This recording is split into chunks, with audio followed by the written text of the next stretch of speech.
मी सभागृहात येताना मला कोणीतरी सहज सांगितलं की उद्या हनुमान जयंती आहे.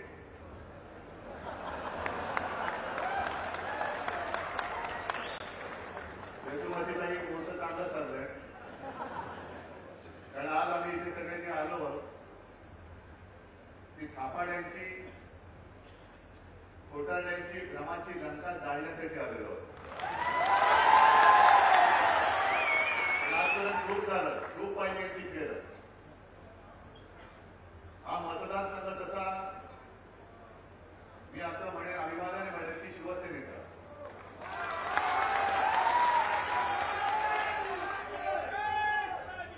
आणि शिवसेनेचा हा 5 वेळा मतदारसंघ जिंकल्यानंतर मला यशोमतीताई म्हणाल की साहेब तुम्ही इकडे राहण्याची गरज नाही, तिकडे जे काय आहे आम्हीच त्यांचा बंदोबस्त करतो. म्हटलं करा.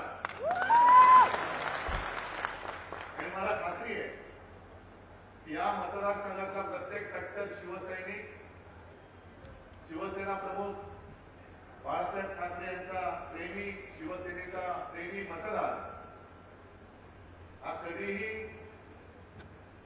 गद्दाराला साथ देणार नाहीच. या अपमानाचा सूड घेतल्याशिवाय स्वस्थ बसणार नाही. तरी शिवसेना जे काही करते ते समोरून करते, मागून वार करणारी आमची अवलाद नाहीये. समोरासमोर या, आम्ही छातीवरती वार झेलणारे आणि छातीवरती समोरून वार करणारे आहोत. आणि म्हणून मी आज मुद्दामून आलो, एक मोठी जाहीर सभा घ्यावी असं माझ्या मनात देखील होतं. पण संध्याकाळची सभा ही एवढं आता वेळापत्रक घट्ट झाले की काही जमत नाहीये. आज संध्याकाळी तर मी वर्गाला सभेसाठी जातोय. काल बुलढाण्याची सभा झाली. पूर्ण राज्यामध्ये आणि देशामध्ये प्रचंड लाट दिसते. प्रचंड, म्हणजे याचं वर्णनच करू शकत नाही. कदाचित अशी लाट ही आणीबाणीच्या नंतर आली असेल, तेव्हा तर आपण सगळे लहान होतो. पण त्याहीपेक्षा मोठी लाट आज देशामध्ये उसळले हे सगळ्यांना जाणवते. प्रचाराचे मुद्दे तेच आहेत, पण विशेष म्हणजे आपले माननीय प्रधानमंत्री, तत्कालीन मी का म्हणतो कारण त्यांची 10 वर्ष पूर्ण झाले. या निवडणुकीच्या काळामध्ये कोणी प्रधानमंत्री असत नाही, ते काळजीवाहू असतात. ते त्यांच्या पक्षाची काळजी वाहत आहेत, म्हणून ते काळजीवाहू आहेत. जोपर्यंत शिवसेना आणि भारतीय जनता पक्षाची युती होती त्यावेळेला प्रधानमंत्रीजी मोदी आपल्या महाराष्ट्रात किती प्रचार सभा आले होते आणि आता किती येत आहे. आता अगदी गल्लीबोळामध्ये जातात आणि दरवेळेला काहीतरी एक जातीय समीकरणाचं पिलू सोडून देत आहे. काल एका कुठल्या तरी सभेत ते म्हणाले की काँग्रेस ज्यांना जास्त मुलं होत आहेत त्यांना सगळी संपत्ती वाटून टाकेल. अहो मग 10 वर्ष तुम्ही तिकडे बसला होता, कमी मुलं होणाऱ्यांना का नाही वाटली? आता जास्त मुलं कोणाला होतात आणि कमी मुलं कोणाला होतात मोदींना कसं कळते ते जाणे. त्यांच्याकडे यंत्रणा असेल कारण प्रधानमंत्री आहे. पण 10 वर्ष तुम्ही सत्तेवरती बसल्यानंतर होतात तुम्ही सत्तेवरती, आम्हीच मूर्ख होतो तुम्हाला तिथपर्यंत देण्यासाठी. 15 लाख रुपये येणार होते, 15 लाख आलेले नाहीये. आणि आता ते जे काही चालतंय, मी कालच्या सभेत बोललो, काही मुद्दे मला मुद्दामून सगळ्या सभेत सांगायचे. कारण ही निवडणूक जी होते ती त्यांच्या जीवन मरणाची नाही, ती शेतकऱ्याच्या आणि तुमच्या आमच्या जीवन मरणाची लढाई आहे. आयुष्य कसं जगायचं, स्वातंत्र्यामध्ये लढायचं की पारतंत्र्यामध्ये लढायचं. आणि ही अमरावतीची जी भूमी आहे, तुकडोजी महाराज, यशोमतीताई गेल्या वेळेला मी स्मारकावरती आलो, तो गाडगे महाराज, गाडगे बाबांनी एक धर्म शिकवलेला आहे. आणि तुकडोजी महाराज नुसती काही भजन कीर्तन करत नव्हते बसले, त्यांची कीर्तनं सुद्धा ही देशप्रेमाने ओथंबलेली होती, क्रांतिकारकांना प्रेरणा देणारी होती. आणि मी जर का नीट विसरलो नसेल तर त्यांच्याच त्या 2 ओळी आहेत. पत्थर सारे बॉम्ब बनेंगे, भक्त बनेगी सेना, बाजू भिड़ेगी, शस्त्र बनेगी, नाव लगेगी किनारे. त्यासाठी भारत मातेसाठीच त्यांनी त्यांची जी काय अमोघ वाणी होती त्या वाणीतून देशप्रेम जागृत केलं होतं. आज जे सत्तेवरती बसले त्यांचा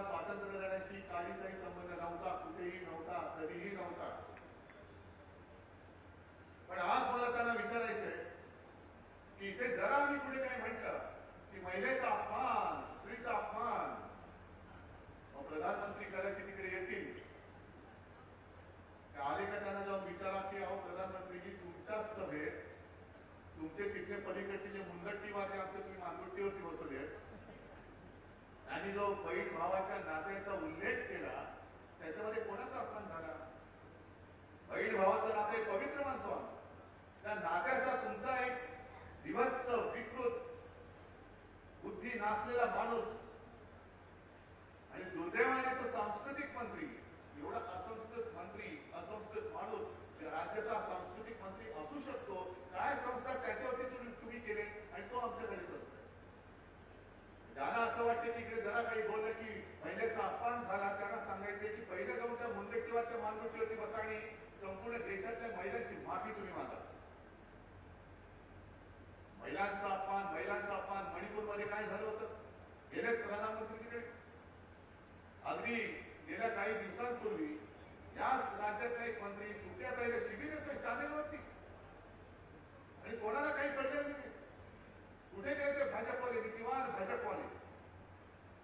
तुमच्याकडनं आम्हाला हिंदुत्वाची शिकवणी लावण्याची गरज नाही आणि देशप्रेमाची तर तुम्ही बातच बोलू नका. तुमच्या रक्तामध्ये देशप्रेम आहे की नाही हेच आम्हाला तर शोधावं लागेल. पण तुम्ही 10 वर्ष देशाला लुटून टाकलं. जास्त मुलं होतील त्यांनाही काँग्रेस संपत्ती वाटून टाकेल. अहो इकडे माझ्या शेतकऱ्यांची तळणी भांड मुलं आत्महत्या करतायत. काम नाही, त्यांना शेतमालाला भाव नाही म्हणून आत्महत्या करतायत. त्यांच्यासाठी कधीतरी तुम्ही 2 शब्द तुमचे खर्ची काढले होते. नुसतं आम्ही या करून त्या करून 70 वर्षामध्ये काँग्रेसने काय केलं, पुढच्या 30 वर्षात आम्ही काय करणार. अहो गेल्या 10 वर्षात तुम्ही काय केलं त्याचा पहिला हिशोब आम्हाला द्या आणि मग पुढच्या 30 वर्षाकडे जाऊ. पण 2014 साली त्यांनी जी काय वचनं काढली होती म्हणून मी म्हटलं भ्रमाची लंका, खापाड्यांची लंका. आणि इथे शेतकरी आलेत तरी आवाजमध्ये आले. मग खरं बोलायचं. मी तुम्हाला प्रश्न विचारतो, तुम्ही खरं बोलायचं. गेल्या 10 वर्षात किती शेतकऱ्यांचं उत्पन्न दुप्पट झालं असेल तर मला आनंद आहे. किती शेतकऱ्यांना खरोखर पीक विम्याचे पैसे त्यांच्या नुकसान भरपाईप्रमाणे मिळाले हात वर करावं. तुम्ही शेतकरी तसाच लढत ठेवून आता कुणीतरी येऊन तुम्ही शेतकऱ्याकडे घरी जेवायला म्हणून जाल तुमचा डबा घेऊन. पण शेतकऱ्याचे अश्रू पुसण्याची दानत तुमच्यामध्ये नाहीये.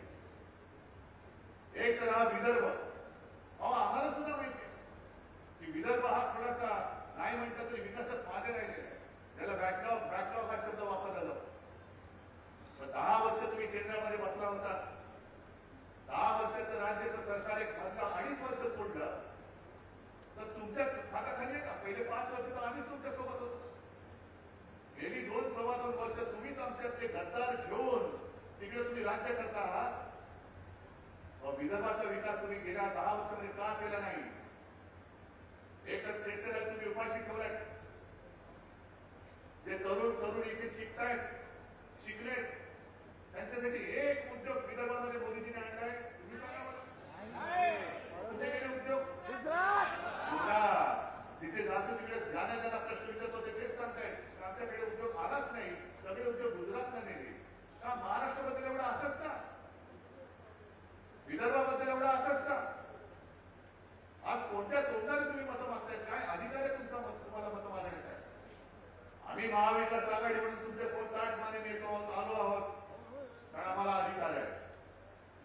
2.5 वर्षाच्या सत्तेच्या काळात याच विदर्भातल्या नागपूरच्या अधिवेशनामध्ये मी मुख्यमंत्री म्हणून घोषणा केली होती 2 लाखापर्यंत पीक कर्ज मी मुक्त करून टाकेन.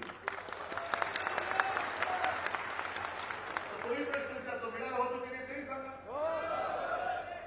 आपत्ती आल्यानंतर जी काही मदत तुम्हाला मिळत होती ते एनडीआरएफ ते ठेवा बाजूला. मिळाले ना?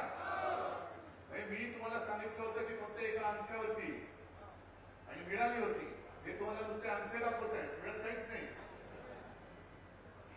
धड निर्मला सीतारामन बाई त्यांनी जे शेवटचा अर्थसंकल्प भाजपाच्या राजवटीचा मोदी सरकारचा, होय मी मोदी सरकार म्हणतो कारण आम्हाला भारत सरकार पाहिजे, मोदी सरकार नकोय. भारत सरकार पाहिजे. पण सीतारामन भाईंनी जो शेवटचा अर्थसंकल्प मांडला होता त्याच्यामध्ये 4 जाती, एक शेतकरी, महिला, गरीब आणि युवा, या 4 जातींपैकी एक तरी मला तुमच्या लेखी असलेली जात दाखवा. ती 10 वर्षाच्या कालखंडी होती, ती समाधान व्यक्त करते. दाखवा. महिला समाधानी, शेतकरी समाधानी, गरीब समाधानी.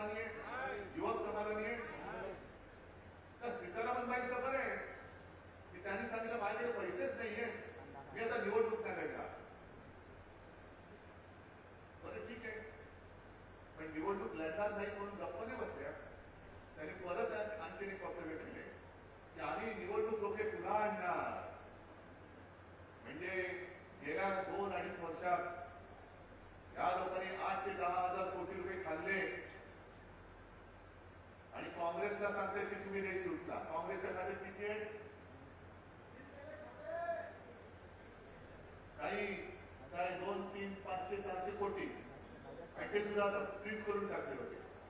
मग काँग्रेसच्या खात्यातले पैसे काढा आणि भाजपच्या खात्यातले पैसे काढा. कोणी देशाला लुटलं? आपण एक गोष्ट खरी बोलले, मोदीजी एक गोष्ट खरी बोलले की जे काँग्रेसला 70 वर्षात नाही जमलं ते आम्ही करून दाखवलं. 70 वर्षात जे काँग्रेस लुटू शकली नाही ह्याने 2.5 वर्षात लुटून दाखवलं. आणि आता लुटीचा पैसा सगळीकडे दिसतोय. काय होर्डिंग लावतायत, काय जाहिराती करतात, नुसते पेपर भरभटून टाकतायत. हा कुठून आला पैसा? कोणाचा पैसा? शेतकऱ्यांना तुम्ही जे सांगता की नमो सन्मान काय प्रधानमंत्री सन्मान योजनेतले तुम्हाला पैसे मिळाले का? अनेक जणांना फोन येत आहेत. कालच्या सभेत विचारलं, सभेतले लोक सुद्धा बोलले येत आहेत फोन, तुम्हाला मिळाले असते आले ना? मग आम्ही भाजप कार्यालयातून बोलते म्हणून तुम्ही महिला असते मी मग ते नाव वाचतात काहीतरी अमुक यांच्याशी मी बोलते का? हो बोलते. तर तुम्हाला प्रधानमंत्री सन्मान योजनेतले पैसे मिळाले का? तो सांगतो मिळाले.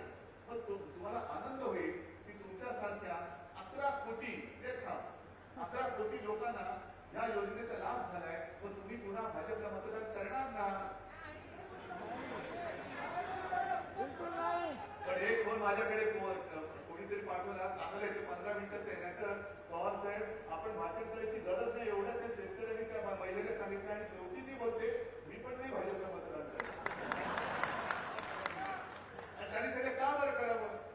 दुसरा एक फोन आहे त्याच्यामध्ये तेच सांगताय की 6,000 रुपये तुम्हाला मिळाले ना? त्याला मिळाले. मग त्याला पण लक्षात घ्या, समजा शेतकऱ्यांनी वर्षाचं 1 लाखाचं खत घेतलं, खतावर जीएसटी किती आहे? 18%. म्हणजे 1 लाखाचं खत घेतो तेव्हा किती पैसे जातात? 18,000 कोणाच्या खिशात? आणि त्याच्यात तुम्हाला किती येतात? उरलेले 12,000 कोणाच्या खिशात? त्याचा उद्घोष करा. अरे म्हणजे तुमचा खिसा कापून तुम्हाला भीक देत आहे आणि उपकार केल्याचा आव आणताय. ही राजवट तुम्हाला परत पाहिजे?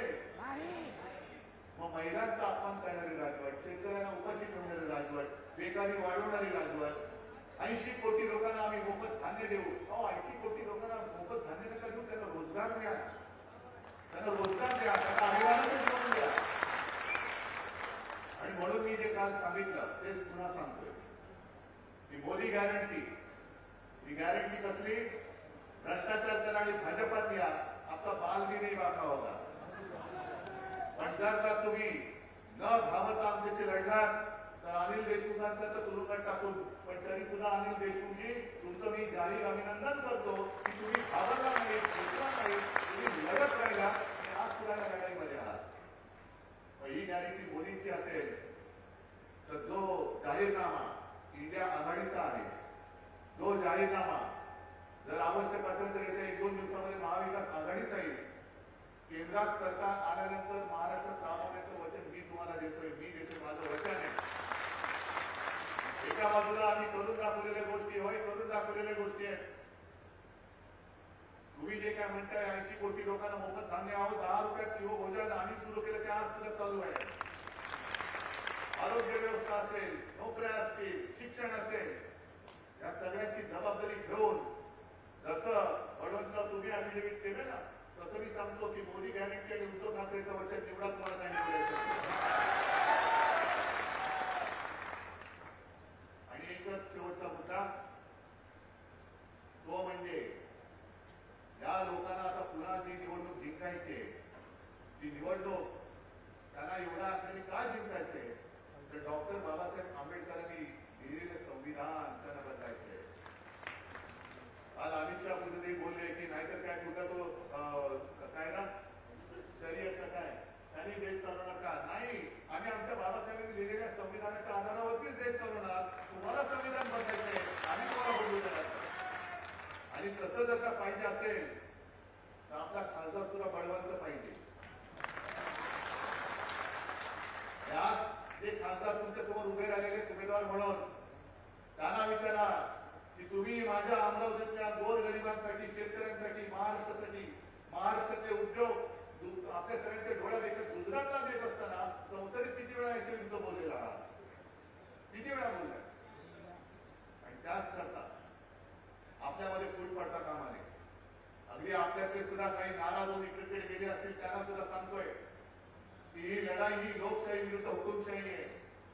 लोकशाहीचं एक सुद्धा मत फुटता कामा नये. जर का ते फुटलं तर कपाळ करायचे आपण करू आणि पुढच्या इतिहासात आपली नोंद होईल. अरे यांना हरवण्याची संधी आली होती पण हे आपापसात फुटले आणि हुकुमशाही आमच्या माथ्यावरती लादली. तर मला वाटतं ते पाप आपल्या हातात होता कामा नये. मी सर्व शिवसैनिकांना हात जोडून विनंती करतोय, तुम्ही कट्टर शिवसैनिक आहात, शिवसेना प्रेमी आहात ना? आपले एक सुद्धा मत तिकडे जाऊन देता कामा नये. आपल्यातले बरे जरी तिकडे जाऊन उभे राहिले असले तरी सांग ही वेळ आता नाही, तुला मी मत देणार नाही. माझं मत यावेळेला महाविकास आघाडीचा बळवंतावाला आणि काँग्रेसचा हाताला आहे. आणि ही हुकुमशाही इथल्या इथेच आपण गाडून टाकण्याची आपल्याला आता गरज आहे. आणि मला वाटतं एकदाच फक्त हात वर करून काल जो एक मुद्दा मांडला होता ती कोणती गोष्ट? जय भवानी, जय भवानी, जरा पुढची जय भवानी, जय शिवाजी. आणि हा भवानी मातेबद्दलचा असलेला आकस त्याला सुद्धा आज आपल्याला मूठ माती द्यायची आहे. आणि भवानी मातेचं तेज काय असते ते त्या आपल्या महाराष्ट्र बेस्ट्या सरकारला दाखवून देऊ, ही शपथ घेऊ आणि बळवंतरावांना प्रचंड मताधिक्याने निवडून देऊ हीच एक खात्री बाळगतो आणि आपली रजा घेतो. जय हिंद.